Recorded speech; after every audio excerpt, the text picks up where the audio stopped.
જૂનાગઢના ગિરનારની પવિત્ર ભૂમિ પર આગામી મહાશિવરાત્રીના પર્વ નિમિત્તે ભવનાથ મહાદેવના સાનિધ્યમાં મહાશિવરાત્રી મેળાનું આયોજન કરવામાં આવ્યું છે। આ મેળો 11 ફેબ્રુઆરીથી 15 ફેબ્રુઆરી સુધી ચાલશે। મેળા માટે વહીવટતંત્ર અને સ્થાનિક આશ્રમો દ્વારા તડામાર તૈયારીઓ ચાલી રહી છે। સાધુ સંતો માટે ઘણા ભક્તો માટે અન્ય ક્ષેત્રોની વ્યવસ્થા પણ કરવામાં આવી છે। યાત્રિકો માટે ભોજન, રહેણાંક, લાઇટિંગ, સ્વચ્છતા અને શૌચાલય જેવી પાયાની સુવિધાઓ પર ખાસ ધ્યાન આપવામાં આવી રહ્યું છે। गिरनार दरवाजाથી ભવનાથ સુધીના માર્ગને ભારતીય સંસ્કૃતિ મુજબ શણગાર કરવામાં આવ્યો છે અને વિવિધ સાંસ્કૃતિક કાર્યક્રમો પણ યોજાશે। જૂનાગઢમાં આગામી સમયમાં મહાશિવરાત્રી મેળો યોજાવા જઈ રહ્યો છે, ત્યારે રાજ્ય સરકારની સૂચના પ્રમાણે માનનીય કલેક્ટર સાહેબના માર્ગદર્શનમાં વહીવટી તંત્ર તૈયારી કરી રહ્યું છે। આ વખતના મેળાના ખાસ આકર્ષણો આપણે જોઈએ તો ડમરૂ યાત્રા અહીંયા યોજાવાની છે। આ ઉપરાંત સાધુ સંતોનો મેળાવડો છે। મહાશિવરાત્રીનો મેળો એ ભજન, ભોજન, ભક્તિનો ત્રિવેણી સંગમ છે। અન્ય ક્ષેત્રો અને એ બધી સુવિધાઓ અહીંયા ઊભી થવાની છે, ત્યારે મોટી સંખ્યામાં શ્રદ્ધાળુઓ આવતા હોય વહીવટી તંત્ર તેમના માટે શૌચાલયો, પીવાનું પાણી, આ ઉપરાંત જે સમગ્ર ભવનાથનો રૂટ છે આ રૂટનું એક થીમેટિક આકર્ષણ થાય એ પ્રમાણે રંગરોગાન અને શણગાર પણ કરવામાં આવશે। જે દિવાલો છે, દિવાલો ઉપર આકર્ષક પેઇન્ટિંગ્સ કરવામાં આવેલા છે। આ ઉપરાંત સાંસ્કૃતિક કાર્યક્રમ અને મહાશિવરાત્રી મેળો છે તો ભવનાથ મહાદેવ મંદિરને પણ નવા રંગરોગાન કરવામાં આવેલા છે। ધજાદંડ નવો નાખવામાં આવેલો છે। આ ઉપરાંત જે મૃગીકુંડ છે એને તદ્દન નવું સ્વરૂપ આપવામાં આવી રહેલું છે। આ ઉપરાંત ભવનાથ મહાદેવ મંદિરમાં જે દિવાલ છે ત્યાં એક આકર્ષક પેઇન્ટિંગ પણ બનાવવામાં આવેલું છે। હર હર મહાદેવ, જય गिरनारी।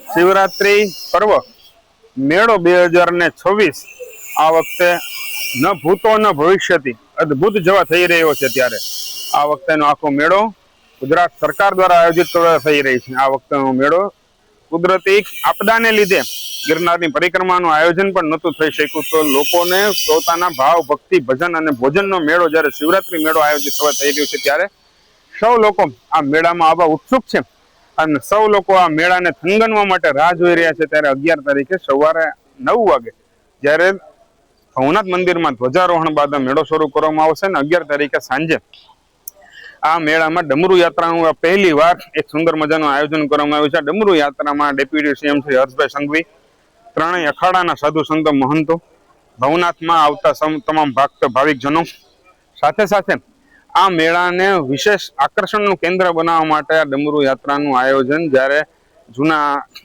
જિલ્લા પંચાયતના ગેસ્ટ હાઉસથી આપણે જ્યારે ભવનાથ મહાદેવ મંદિર સુધી કરી રહ્યા છે, ત્યારે આ યાત્રા અહીં પૂરી થશે। ત્યારબાદ અહીં મહાઆરતીનું આયોજન થશે અને આ તમામ લોકો દ્વારા ધર્મસભામાં પરિવર્તિત થઈ જશે। જય ગિરનારી, ઓમ નમો નારાયણ। થોડા દિવસોમાં ગિરનારની આ પવિત્ર ભૂમિમાં ભવનાથ દાદાના સાનિધ્યમાં અને નવનાથ 84 સિદ્ધોની આ પવિત્ર ભૂમિમાં મહાશિવરાત્રી મહાપર્વ યોજવાની તડામાર તૈયારીઓ શરૂ થઈ રહી છે। 11 ફેબ્રુઆરીથી 15 ફેબ્રુઆરી સુધી મહાશિવરાત્રી મેળો યોજાશે। આના મેળા માટે અનેક સારા ભારત વર્ષમાંથી સાધુ સંતો આવી રહ્યા છે। ધૂણાની તૈયારી થઈ ચૂકી છે। અન્ય ક્ષેત્રો પણ પોતપોતાની તૈયારીમાં લાગી ગયા છે। સ્થાનિક આશ્રમોમાં સાધુ સંતો પણ આવનાર યાત્રિકોને સરસ મજાનું ભોજન, આવાસ, નિવાસની વ્યવસ્થા થાય એની માટેની પણ તૈયારી શરૂ છે। ભવનાથની અંદર શિવરાત્રી મેળાનું ખૂબ જ મહત્વ હોય છે, ત્યારે હાલ શિવરાત્રી મેળાને લઈને તડામાર તૈયારીઓ હાલ તંત્ર દ્વારા પણ યોજવામાં આવી છે। ત્યારે હાલ આપણે ભવનાથ મંદિરની અંદર આપણે બાપુ સાથે સીધી વાત કરશું। બાપુ, ખાસ કરીને જોવા જઈએ તો હાલ શિવરાત્રી મેળાની તડામાર તૈયારી, ભોલેનાથનું આગમન થઈ રહ્યું છે, શું કહેશો? खूब आनंद और उत्सव का दिवस और महाशिवरात्रि का पावन पर्व है, जो समस्त सनातनियों के लिए कल्याणकारी है, मंगलकारी है, क्योंकि शिव जो है कि सबके अधिष्ठाता है, आदि है, अनंत है।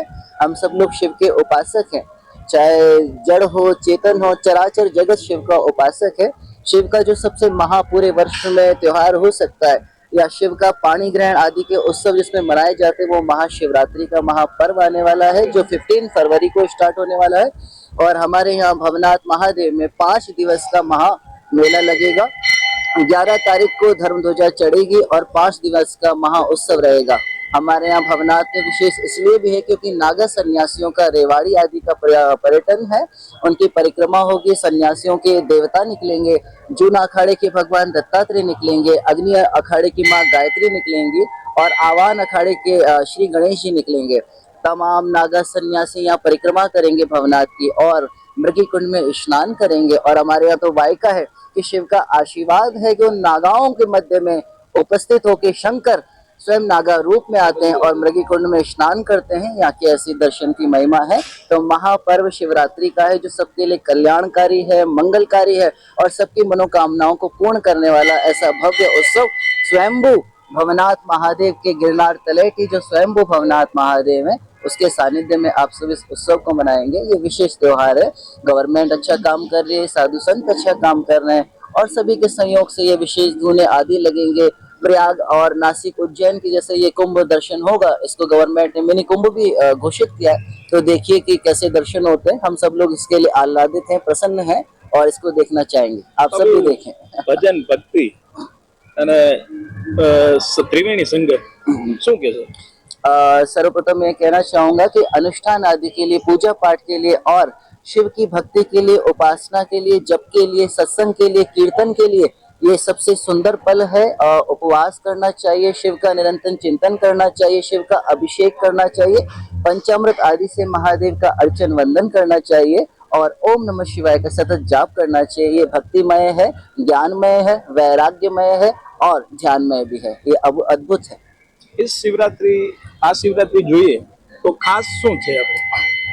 ऐसा है कि शिव का पूर्ण वर्ष होता है, लेकिन ये शिवरात्रि इसलिए विशेष है क्योंकि शिव त्याग से पानी ग्रहण करते हैं। आज के दिन माता पार्वती को पानी ग्रहण करते हैं, विवाह आदि के संस्कार में बनते हैं। और हमारा भवनाथ इसलिए विशेष है कि आपको जानकर आनंद होगा कि जब वैराग्य था और सती का बावन खंड हो जाते हैं, शिव कैलाश को छोड़ देते हैं, तो जब सारी पृथ्वी पे भ्रमण करते हैं और उनको जहाँ आनंद आता है, शांति आती है, त्याग या ध्यान लगता है, वो हमारी गिरनार की तलेटी की भूमि है।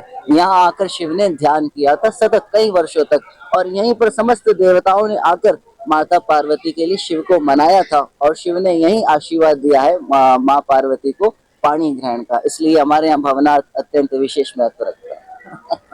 ભજન ભક્તિ અને ભોજન નો ત્રિવેણી સંગમ એટલે મહાશિવરાત્રી મેળો ભવનાથની અંદર અધિકારીઓ અને કલેક્ટર સહિત નિરીક્ષણ કરી રહ્યા છે. પ્રદેશ 24 ગુજરાતી યજ્ઞેશ ભટ્ટ, જુનાગઢ.